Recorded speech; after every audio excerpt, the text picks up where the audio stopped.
দুরন্তের হইচইয়ের গল্প পাঠের আসরে ছোট বড় সবাইকে স্বাগত। আজ শোনাবো একটা মজার গল্প। লঙ্কানাথম কট্ট সুন্দরম, লিখেছেন নারায়ণ গঙ্গোপাধ্যায়। বল্টুদার মন মেজাজ ভয়ানক খারাপ। ঠিক একটা বল্টুর মতো মুখ করে বসে আছে। যদ্দূর জানি মন খারাপ করবার বান্দাই বল্টুদা নয়। অবশ্য ইস্টবেঙ্গল ক্লাব গোল খেলে আলাদা কথা, নইলে বল্টুদা সবসময় বেশ উৎসাহিত থাকে, কিচ্ছুতেই দমে যায় না। একবার থিয়েটারে বল্টুদাকে দূতের পাঠ দেওয়া হয়েছিল। রাজসভায় গিয়ে বলতে হবে, মহারাজ অশ্ব কিছুতেই ঘাস খাচ্ছে না। বল্টুদা সোজা গিয়ে বলে ফেলল, অশ্ব মহারাজ কিছুতেই ঘাস খাচ্ছে না। লোকে হৈ হৈ করে উঠল। বল্টুদা খেপে গেল। স্টেজের সামনে গিয়ে চিৎকার করে বলতে লাগলো, বলেছি, বেশ করেছি, আরও 100 বার বলবো, অশ্ব মহারাজ কিছুতেই ঘাস খাচ্ছে না, অশ্ব মহারাজ কিছুতেই। বার 15 বলবার পর সবাই মিলে বল্টুদাকে ভেতরে টেনে এনে ড্রপ ফেলতে হলো। হেন দুর্দম বল্টুদা হঠাৎ নাক মুখ এমন বিচ্ছিরি করে নিম গাছতলায় বসে আছে কেন, জানবার জন্য ভীষণ কৌতূহল হলো আমার। টিপি টিপি এগোচ্ছি, হঠাৎ কোত্থেকে পাঁচু গোপালের ক্ষেমংকরী পিসিমা এসে হাজির। এসে বেশ মিহি গলায় ডাকলেন, বাবা ঘোলটু। ঘোলটু বলবার একটা ইতিহাস আছে। ক্ষেমংকরী পিসিমার কোন মাসশ্বশুরের মামাতো ভাইয়ের নামও নাকি ছিল বল্টু, তাই পিসিমা ও নামে ডাকতে পারেন না। শ্বশুরের নাম ধরতে নেই কি না, সেই জন্য বরাবরই ঘোলটুই বলে আসছেন। আজ কি যে হলো, ডাক শোনা মাত্র কোলা ব্যাঙের মতন 4 পা তুলে লাফিয়ে উঠল বল্টুদা। দাঁত মুখ খিচে বললে, ঘোলটু? আমার নাম ঘোলটু নাকি? আমি ঘোল খাই নাকি? আমার কি ন্যাড়া মাথা আছে যেখানে সবাই ঘোল ঢালে? নাম খারাপ করবেন না, এই বলে দিলাম। শুনে ক্ষেমংকরী পিসিমা প্রথমে চোখ গোল করলেন, তারপরে গালে হাত দিয়ে ঘাড় বাঁকিয়ে কাকের মতো হাঁ করে কিছুক্ষণ তাকিয়ে রইলেন। তারপর বললেন, ও মাগো, 3 দিনের এরে এলো সিং নেড়ে, খুব যে নাচ বেরিয়েছে দেখছি। খামোকা হনুমানের মতো নাপাচ্ছিস কেন? খেলে কচু পোড়া, বলে ক্ষেমংকরী পিসিমা খুব কায়দা করে নাক বাঁকিয়ে চলে গেলেন। তারপর আমি এগিয়ে এলাম গুটি গুটি। দেখলে বল্টুদা কী রকম গাল দিলে তোমাকে। প্রথমে বলে শিঙলা এঁড়ে, তারপর বলে ল্যাজলা হনুমান, তারপর বলে কচু পোড়া খা।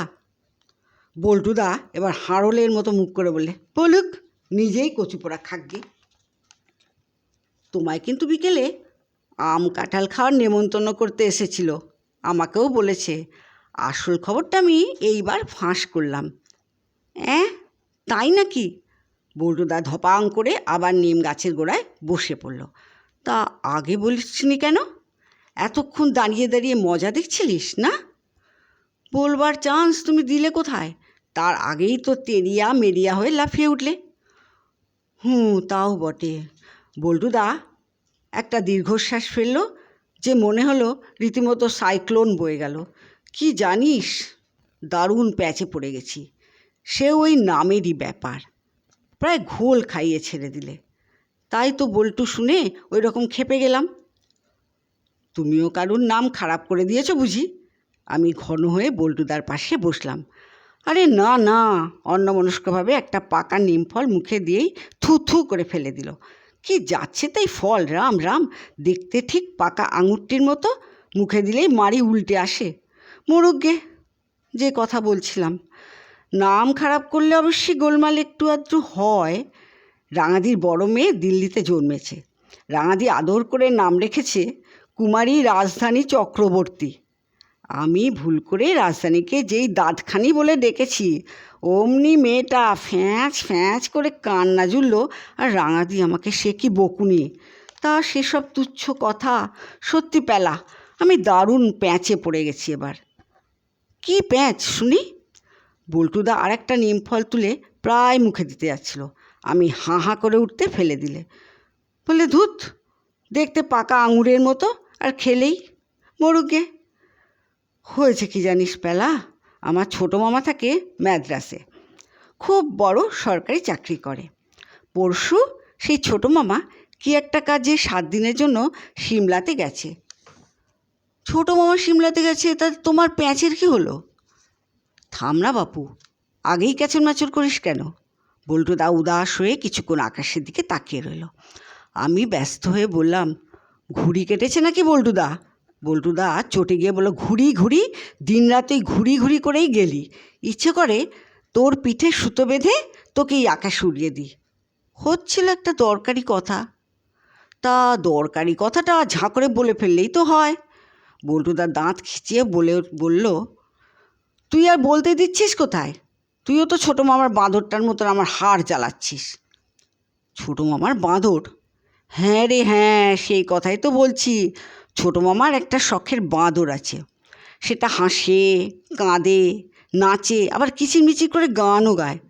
ছোটো মামা সিমলা যাওয়ার সময় সেটাকে রেখে গেছে আমাদের বাড়িতে। বলেছে আদর করে নাম ধরে ডাকলেই বাঁদর এসে গায়ের কাছে লুটিয়ে পড়বে, তারপর যা বলবি তাই করবে।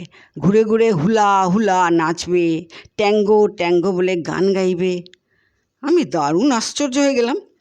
বাঁদর তো কিচকিচ করে, ট্যাঙ্গো ট্যাঙ্গো বলতে পারে নাকি? সত্যি বলছো? সত্যি মিথ্যে জানবো আর কি করে? ছোটো মামা তো এই কথা বলে তক্ষুনি দমদম থেকে প্লেনে চেপে হাওয়া। এদিকে বাঁদরটা সেই থেকে ছুঁচোর মতো মুখ করে বসে আছে, তো বসেই আছে, খাচ্ছে না, দাচ্ছে না, কথাটিও বলছে না। থেকে থেকে গা চুল করছে আর পটপট করে উকুন মারছে কেবল। তা নাম ধরে ডেকেই দেখো না কি বলে। আমি চেঁচিয়ে উঠবার আগেই বল্টুদা একটা নিমফল মুখে পুরে দিলে, তারপর থু থু করে সেটাকে ফেলে দিয়ে আরও জোরে চেঁচিয়ে উঠল, ধুর তোর নাম, ওই নাম নিয়েই তো যত ঝামেলা। ছোটো মামা সব বলে গেল, কেবল নামটাই বলতে খেয়াল হয়নি। এখন বাঁদর ঠায় উপোস করে বসে আছে। কলা দিয়েছি, মূলো দিয়েছি, জিলিপি দিয়েছি, বললে বিশ্বাস করবি নে, আলুর চপ পর্যন্ত দিয়েছি। বল্টুদার জিভে জল এসে গেল। কি দারুণ মনের জোর দেখ, আলুর চপ পর্যন্ত খেলে না? ওই কটি পুচকে উকুন খেয়ে কদিনই বা বাঁচবে বল দেখি? স্রেফ উপোস করেই মারা যাবে।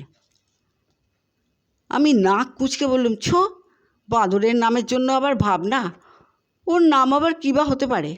রাম, শ্যাম, যদু, মধু, কিংবা লম্বকর্ণ, কিংবা দধিমুখ, কিংবা জয়দ্রথ, কিংবা মলয় হিল্লোল।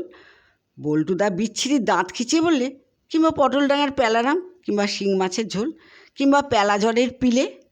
থাম, আর বকিস নে। কোন নাম ধরে ডাকতে বাকি রেখেছি?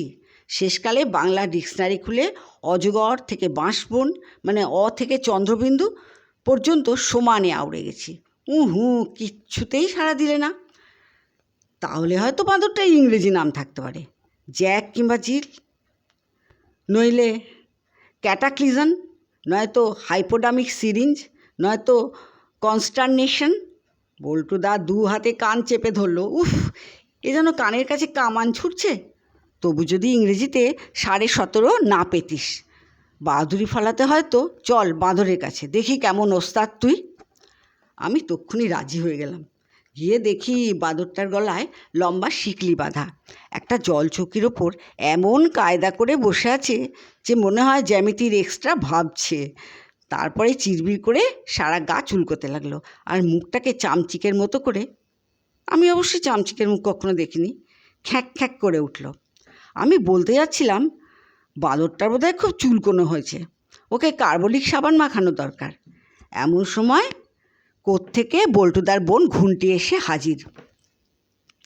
এসেই বাঁদরের সামনে বসে পড়ে চিৎকার করে গান জুড়ে দিলে, জলে হরি, স্থলে হরি, চন্দ্রে হরি, সূর্যে হরি। কিন্তু গানের সুরে বাঁদরের মন খুশি হলো না। ইকলুস পিকলুস ইচাং ইচাং বলে সে এমন একটা লাফ মারল যে শেকলে বাঁধা না থাকলে ঠিক ঘুন্টির ঘাড়ে গিয়েই পড়তো। চ্যাঁ ব্যাঁ করতে করতে ঘুন্টি সোজা ঘরের ভেতর ছুটে পালালো। বল্টুদা হতাশ গলায় বললে, গ্রামাফোন এনে 150 রেকর্ড শুনিয়েছি, খেয়াল থেকে কালী কীর্তন কিচ্ছু বাদ দিনি, তাতেও চিড়ে ভিজল না। আর ঘুন্টি কাইমাই করে ওকে ভোলাবে? দিত নাকটা আছড়ে, ঠিক হতো। আমিও বিজ্ঞের মতো মাথা নাড়লাম। ওতে হবে না, নাম ধরে ডাকার মতো ডাকা চাই, তবে না ডাক না, সারাদিন ধরে ডাক, যে নামে খুশি ডাক, হাম্বা হাম্বা করে ডাক, ভ্যাঁ ভ্যাঁ করে ডাক। বলিস তো ডিকশনারি এনে দিই। আমি বীরের মতো বললাম, ডিকশনারিতে দরকার নেই, এমনিতেই ম্যানেজ করব। গোড়াতে বেশ মিষ্টি করে ডাকা যাক, রামধন। বাঁদর একটা উকুন ধরল। ব্রজবল্লভ। উকুনটা পট করে চলে গেল মুখের ভেতর। যোগেন্দ্র কুমার। উকুন খেয়ে বাঁদর গা চুলকোতে লাগলো। দধি কর্ণ, হরিপ্রসন্ন, নন্দপুরচন্দ্র, বৃন্দাবন অন্ধকার। বাঁদর ফ্যাচাং করে আমাকে একটা ভেঙচি কেটে দিল। বল্টুদা খিকখিক করে হাসলো। বললাম না, ডিকশনারি কোনো শব্দ বাকি রাখিনি, কিছু করতে পারবি না। আমি বিরক্ত হয়ে বললাম, থামো না বাপু, বলতে দাও আমাকে। রাক্ষস, খোক্কস, কপিধ্বজ, বনহংসী, ইন্ধু নিবানানি। বাঁদর ভীষণ জোরে খেচাং করে গা চুলকোতে লাগলো, যেন ছাল চামড়া সব উপড়ে ফেলে দেবে। তখন আমার মাথায় একটা বুদ্ধি এলো। মাদ্রাজের বাঁদর তো, একটা মাদ্রাজি নামই ওর থাকা উচিত। ঠিক দি আইডিয়া। ডাকলাম, মাদ্রাজম। বল্টুদা বলে, ও আবার কি? মাদ্রাজম মানে কি? ওরা সব অনুস্বার দিয়ে কথা বলে, আমি জানি, বলতে দাও না, আমাকে বিরক্ত করো না। মাসলিপট্টম। এবার বাঁদর একটুখানি কান খাড়া করলো। উৎসাহ পেয়ে বললাম, তাঞ্জোরাম। বাঁদর আমার মুখের দিকে প্যাট প্যাট করে তাকালো, যেন বলতে চাইছে, বেশ হচ্ছে, চালিয়ে যাও। আমি চেঁচিয়ে বলতে লাগলাম, কাঞ্জিভারম, শিব সমুদ্রম, ওয়ালটিয়ারম। তারপরে আরও মাদ্রাজের কোনো জায়গার নাম আর মনেই আসছিল না। আমি ধাঁধা করে বলে চললাম, হিমাচলম, পাঞ্জাবম, গোবরডাঙ্গাম। গোবরডাঙ্গায় মেজো কাকিমার বাপের বাড়ি। জামশেদপুরম, চিত্রকূটম। যেই বলেছি পটল ডাঙ্গাম, তক্ষুনি সেই ভয়ঙ্কর কাণ্ডটা ঘটল। 3 দিন ধরে কানের কাছে নানা রকম নাম শুনতে শুনতে বাঁদরটা তিতি বিরক্ত হয়ে গিয়েছিল। পটল ডাঙ্গাম বলবার সঙ্গে সঙ্গে খেঁকে কুকুরের মতো মুখ করে আওয়াজ করলো, কিঞ্চিত কিঞ্চিত উচ্চিংড়ে ঘেঁচু। আর একখানা ভয়ঙ্কর লাফ। সেই লাফে শিকল কটাং করে ছিঁড়ে গেল। আর বাঁদর তক্ষুনি হিংচে হিংচে ঘুষ করা বলে পাঁই পাঁই করে তেড়ে এলো আমার দিকে। আমি বাপরে মারে বলে পালাতে যাব, হঠাৎ বারান্দা মোছার ভিজে ন্যাকড়াটায় পা পড়তেই ধপাস ধাঁই করে উল্টে পড়ে গেলাম। এবার আমি গেছি। বাঁদর আমার নাক কান কিছুই আর আস্ত রাখবে না। পটলডাঙ্গার প্যালারামের পালা জলের পালা এইখানেই শেষ। আর তক্ষুনি মোটা গলায় কে যেন ডাকলো, লঙ্কানাথম, কেট্টু সুন্দরম, চিন্তার পাণ্ডুরম। বল্টুদার ছোটো মামা 7 দিনের কাজ 3 দিনেই সেরেই ফিরে এসেছে। বাঁদরটা খ্যাঁক করে ফিরে তাকালো। ছোটো মামা আবার ডাকলেন, লঙ্কানাথম, কট্টু সুন্দরম, চিন্তার পাণ্ডুরম। মাটিতে চিত হয়ে পড়ে থেকেই আমি জুলজুল করে চেয়ে দেখলাম, বাঁদরটা ট্যাঙ্গো ট্যাঙ্গো বলে গান ধরেছে আর 2 হাত আকাশে তুলে হুলা হুলা নাচ শুরু করে দিয়েছে। শেষ হলো গল্প পাঠ। আশা করি সবাইয়ের ভালো লেগেছে। এমনই সব ভালো ভালো গল্প শুনতে তোমরা চ্যানেলটিকে সাবস্ক্রাইব করে দিও। সবাই খুব ভালো থেকো।